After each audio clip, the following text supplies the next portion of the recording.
კომერციულ დაწესებულებას თევზის სამყაროს მოქალაქეები უჩივიან, ისინი ამბობენ, რომ რესტორნის წარმომადგენლები ტერიტორიაზე პარკირების საშუალებას საკუთარი მომხმარებლის გარდა არავის აძლევენ. რესტორნის მეპატრონეების მხრიდან დისკრიმინაციის მცდელობის ფაქტზე მძღოლები საუბრობენ. სავალი გზა ხალხისა ყველას იმარა არ ტაქსები კი არა მარტო ყველაზე ლაპარაკი.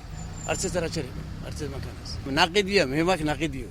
თუკი მოველი შენობაც ვიყიდე, ქუჩაც ვიყიდე, სავალი გზაც ვიყიდე, ყველაფერი ვიყიდე მეო. ჩემი იზახის. ყველაფერი შეიძლება რა. ეს ყველასია ხო? მე ვიდა კაცი ეჩხუბა ამბავი ხო და მე წავიდნენ გაიქცე მერიაში ალბათ მიცეს მე ვართვა და მე ვიდნენ და ისევ არ აღვინე რა დაცვა იგენი დააგენეს არაგენ. ობიექტის გვერდით არსებული ტექნიკის მაღაზიის მფლობელი ირწმუნება, რომ პარკირების აკრძალვის გამო ცოტა ხნის წინ თევზის მაღაზიის ადმინისტრაციასთან დაპირისპირება მოუხდა. მე ვარ მეიჯარე, ნაკირევები მაქვს.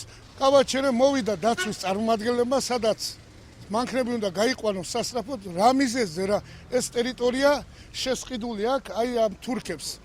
აი მქონდა ეგრეთ წოდებული სიტყვიერი მოლაპარაკება, სადაც თურქმა ხელი ამიხნია და მითხრა, რომ აქ შენ სულ ვერ გაიფრენო. იქით ამ ხარესაც ვიქირავებ, აქეთაც და იქნება ჩემი ტერიტორია. სატრანსპორტო ინფრასტრუქტურის მართვის სააგენტოში, რომელიც ქალაქში პარკირების ადგილებს განსაზღვრავს აცხადებენ, რომ აღნიშნული ობიექტის მეპატრონეს ავტოსადგომის მოსაწყობად ტერიტორიის ყიდვის თაობაზე განაცხადი არ შეუტანია. მანამდე კი სადავო ტერიტორიის ნაწილი მაღაზიის მფლობელს, ნაწილი კი ქალაქს ეკუთვნის, როგორც მერიაში განმარტავენ, ნებისმიერ შემთხვევაში იქნება თუ არა პარკირების ადგილი გამოყოფილი, მძღოლებისთვის ავტომობილის გაჩერების აკრძალვის უფლება ობიექტის მეპატრონეს არ აქვს. ამას სააგენტოს მონიტორინგის სამსახური ახორციელებს. ავტომობილი პარკირების შემთხვევაში ხო ნახევარი ავტომობილი ხდება რესტორნის ტერიტორიაზე, ასე ვთქვათ, ნახევარი ქალაქის ტერიტორიაზე.